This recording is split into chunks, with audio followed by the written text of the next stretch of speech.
বিএনপির ভারপ্রাপ্ত চেয়ারম্যান তারেক রহমান নিজ দলের নেতাকর্মীদের কড়া হুঁশিয়ারি দিয়ে বলেছেন, এমন কোনো কাজকর্ম করা যাবে না যা দেশ এবং নিজ দলের জন্য লজ্জিত। কি সেই সব কথাবার্তা জানবো ওনার কাছ থেকে। আমাদের কিছু, কিছু সহকর্মীর মনে ৫ তারিখের পরে একটি অদ্ভুত নতুন একটি অনুভূতি এসছে। কি? মনে হচ্ছে যে আমরা বোধহয় সরকার গঠন করে ফেলেছি। প্রিয় সহকর্মীবৃন্দ, আমরা সরকার গঠন করিনি। আমরা এখনো বিরোধী দলই আছে। বিরোধী দলেই আমরা অবস্থান করছি বা আমরা অন্তত যাই হোক সরকারি দলে আমরা নেই বা সরকারে আমরা নেই।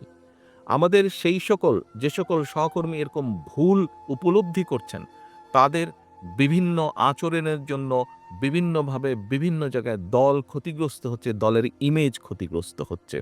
প্রিয় সহকর্মীবৃন্দ, এর ভিতরে চট্টগ্রামেও কিছু, কিছু ঘটনা ঘটেছে। আমি কঠোরভাবে আপনাদেরকে আজকে আপনাদের নেতা হিসেবে নির্দেশনা দিতে চাই, আপনাদের সহকর্মী হিসেবে আপনাদের কাছে বিনীত অনুরোধ করে বলতে চাই। দেখুন, আপনারা এখানে প্রত্যেকটি উপস্থিত ৮৫৯ জন প্রত্যেকটি মানুষ আপনারা একেকজন বিএনপির প্রতিনিধি। আপনারা একেকজন কিন্তু বিএনপির প্রতিনিধি। আপনার এলাকায় আপনার যেইখানে আপনি থাকেন, যতটুকু জায়গা নিয়ে আপনার পরিচিতি, আপনাকে প্রত্যেকটা মানুষ আপনাকে চেনে বিএনপির একজন কর্মী বা বিএনপির একজন নেতা হিসেবে। হলেন আপনি বিএনপির, হলেন আপনি যুবদল, স্বেচ্ছাসেবক, ছাত্রদল, শ্রমিক দল, তাঁতি দল, যেটাই হন না কেন, এন্ড অফ দ্য ডে আপনাকে মানুষ, আপনার যদি নাম হয়ে থাকে এরশাদুল্লাহ, আপনাকে ও বিএনপির এরশাদুল্লাহ, আচ্ছা। এইভাবে আপনাকে কিন্তু মানুষ চিনে। ও নাজিম, ও বিএনপির নাজিম, আচ্ছা। এইভাবে কিন্তু মানুষ আপনাকে চিনে। অর্থাৎ আপনি পরিচিত বিএনপির প্রতিনিধি হিসাবে। প্রিয় সহকর্মীবৃন্দ, আপনি যখন আপনার নিকট আত্মীয়স্বজনের বাসায় যান, আপনি নিশ্চয়ই আপনার চলাফেরা, কথাবার্তা, উঠা বসাতে এমন কিছুর পরিচয় দেন যাতে সেই আত্মীয়র মনে আপনার সম্পর্কে কোনো নেগেটিভ ধারণা না হয়। এটি নরমালি আমরা করি না এটি? নেগেটিভ ধারণা না হয়। সহকর্মীবৃন্দ, আপনি যখন এলাকায় পরিচিত বিএনপির প্রতিনিধি হিসাবে কেন আপনি এমন কিছু করবেন, আপনার যেই কথা, আপনার যেই বিহেভিয়ার, আপনার যেই কাজের দ্বারা দলের ইমেজ, দল ক্ষতিগ্রস্ত হবে, কেন আপনি এটা করবেন? আপনার এলাকার মানুষ তো আপনারই স্বজন, আপনারই তো আপনজন। দুদিন পরে যখন ভোট হবে ইনশাল্লাহ, সেই ভোটের সময় তো আপনি ধানের শীষের পক্ষে ভোট করতে যাবেন। আপনি কোন মুখে তাদের কাছে ভোট চাইবেন? আজকে যদি এমন কোনো বিতর্কিত কথা বা বিতর্কিত কাজ আপনি করে থাকেন, তখন তো সে আপনাকে উল্টা ইনসাল্ট করবে যে, "ঐদিন এই কাজ করেছিল না? কেন এখন আসছো ভোট চাইতে আমার কাছে?" এই কথা আপনাকে শুনতে হবে। আমাদের পক্ষে সম্ভব না। আমরা বিশ্বাস করি না দামি নির্বাচনে। আমরা বিশ্বাস করি না নিশিরাতের নির্বাচনে। আমরা বিশ্বাস করি না ব্যালট চুরির নির্বাচনে। আমরা বিশ্বাস করি জনগণের কাতারে। একজন নোয়াখালীর একজন বোন বলেছেন কিভাবে এই দেশের মা-বোনেরা বিএনপিকে ভোট দেয়। আমরা সেই ভোটে বিশ্বাস করি।